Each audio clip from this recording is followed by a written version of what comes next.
Bonjour les enfants, je vais vous raconter une histoire. Julot Mulot attend Noël. Bien au chaud dans son terrier, Julot Mulot entend la neige tomber tout doucement au-dessus de sa tête. Julot Mulot ne sort presque plus de chez lui. Seul Papa Mulot met encore le nez dehors pour aller travailler. Quand il rentre le soir, il a le bout du nez gelé. Avec son grand frère et sa petite sœur, Julot Mulot invente plein de jeux rigolos. Mais depuis quelque temps, les jours lui semblent longs, beaucoup trop longs. Souvent, il va voir Maman Mulot.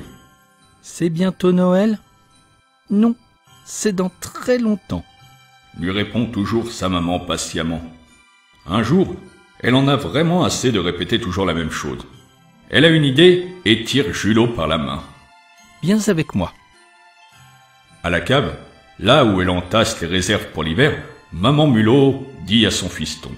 « Prends 24 grains de blé et remonte-les chez nous. » Julot les installe sur un joli tableau.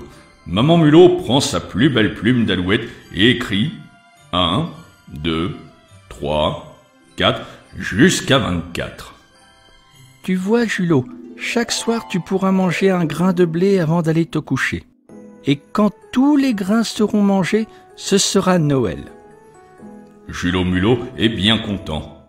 Il essaye de compter les jours sur ses doigts, mais soudain il arrête tout découragé. « Il y en a vraiment beaucoup, beaucoup. C'est trop long d'attendre. »« Mais non, » dit Maman Mulot en le prenant sur ses genoux. « Regarde, quand tu mangeras ce grain-là, nous cuirons les sablés. Quand tu mangeras celui-ci, nous irons couper le sapin. Là, nous le décorerons. Et à ce grain-ci, nous installerons la crèche. Et encore là, nous écrirons la lettre au Père Noël. »« Mais alors, nous n'avons pas trop de temps, » s'exclame Julot Mulot. « C'est vrai, » lui répond sa maman. « Chaque jour sera très occupé pour que la fête soit réussie. » Finalement, Julot se demande même s'il va avoir assez de temps pour tout préparer. « Vite, maman, commençons tout de suite. » Voilà comment Julot Mulot put attendre Noël patiemment. Maintenant, je vais vous raconter une autre histoire, celle de Sophie et Alyosha. Sophie et son grand frère Alyosha habitent dans un pays où l'hiver est si long et si froid qu'on n'a pas envie de sortir de chez soi. Mais dans leur maison de bois, Alyosha et Sophie ne se soucient guère de la neige et du froid. Ils ont plein de travail. Avec des branches de sapin, ils tressent une couronne. Comme elle est belle, avec son ruban rouge et ses petites boules de houx. Sophie la lève au-dessus de sa tête. « Regarde, Alyosha, c'est le soleil. » Puis elle ajoute un peu inquiète. « Crois-tu que le soleil reviendra un jour ?»« Bien sûr, le soleil reviendra quand l'hiver s'en ira et nous pourrons à nouveau courir dans les prés. » Cela fait longtemps que Sophie et Alyosha économisent sou par sou pour acheter 4 belles bougies à mettre sur leur couronne de l'Avent. Chaque dimanche avant Noël, nous en allumerons une et la maison sera de plus en plus belle, pleine de lumière. Explique Alyosha à sa petite sœur. Soudain, quelqu'un frappe à la porte.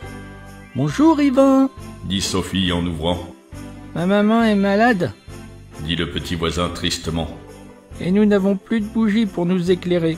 Le marchand n'en a plus. Et à cause de la neige, il ne sera pas livré avant longtemps. Pourriez-vous nous en prêter une ?»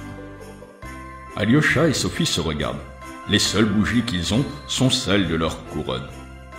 Sophie fait un signe de la tête. Alors Alyosha tente une bougie à Yvan. « Tiens, elle est pour toi. » Alyosha regarde sa petite sœur en souriant. « Tu sais, Sophie, la semaine est presque finie. On allumera la 2e bougie la semaine prochaine. » Les jours passent et la maman d'Yvan est toujours malade. Alors Sophie et Alyosha décident de leur donner leur 2e, puis leur 3e bougie. Et à chaque fois, Alyosha dit en riant à Sophie « Tu sais, Sophie, la semaine est presque finie. » Et Sophie continue. « On allumera la suivante la semaine prochaine. » Le dernier dimanche avant Noël est arrivé. « Demain, c'est Noël, » dit Alyosha. « Allumons notre 4e bougie. »« Bien sûr, » dit Sophie un peu triste. « Mais elle éclairera moins que s'il y en avait 4. » Mais quelle surprise! Voilà que la petite bougie se met à briller, à briller! On dirait que des milliers de petites flammes éclairent la pièce.